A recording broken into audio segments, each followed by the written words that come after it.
বন্ধুরা, সাদা লাউয়ের তরকারি। এই যে আজ আমি করছি ডালের বড়ি দিয়ে সাদা লাউয়ের তরকারি।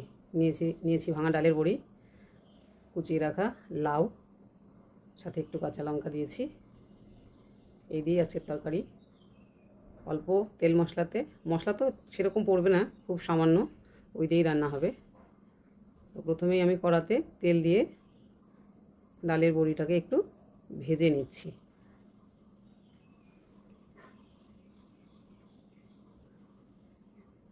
বড়িটা ভাজা হয়ে এসছে। এবার কড়াতে খুব যত সামান্য তেল দিয়ে এতে আমি দিয়ে দিচ্ছি কালো জিরে, রাঁধুনি আর শুকনো লঙ্কা ফোড়ন। এইটুকুই মশলা পড়বে, আর কিচ্ছু পড়বে না এতে।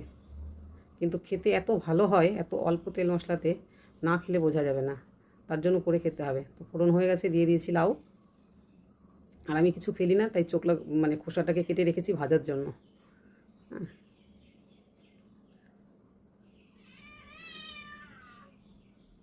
নাড়িয়ে নিয়েছি।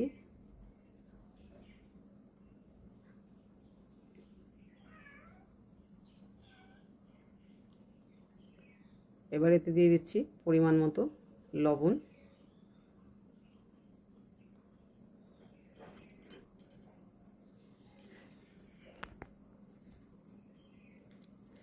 এই যে লাউয়ের থেকে তো জল উঠেইছে, আমি এর মধ্যে আরেকটু একদম কম গরম জল দিলাম অল্প পরিমাণে, কারণ ডালের বড়িটা যে দেবো, এই যে এটা যাতে ওই জলটুকুতে সেদ্ধ হয়ে যায়। আর বড়িতে তো এমনিতেই ঝোল টানবে, তাই জন্য অল্প একটু ঝোল দিয়ে দিলাম।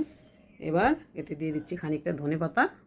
ব্যাস, আমার রান্নার মশলা এই পর্যন্তই। তো এবার এটাকে আমি হালকা করে একটু ঢেকে দেব।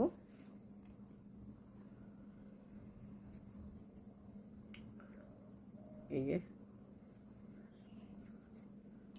ঢেকে দিলাম।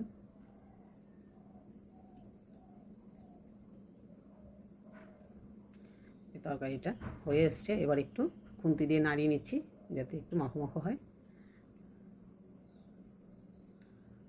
এই যে আমার রান্না কমপ্লিট।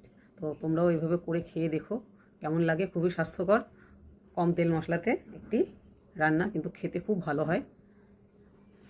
এতে আমি হলুদ টলুদ দিইনি, একদম এই যে ডালের বড়িতে সাদা লাউয়ের তরকারি। তো কেমন লাগলো জানিও।